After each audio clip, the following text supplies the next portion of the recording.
godina Gujii ana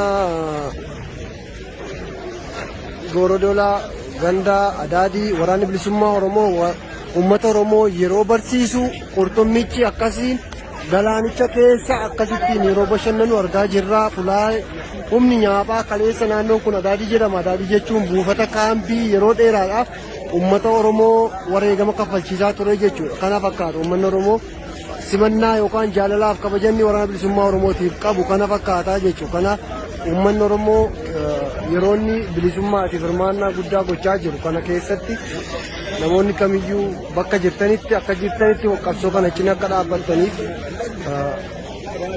viidiyoo kana akkas ilaaltan isiniif waraabe jechuudha. Kanaaf jaalalaa fi tokkummaa waraana bilisummaa Oromoo fi uummata Oromoo gidduu jiru akka kanatti namatti tolaa jechuudha.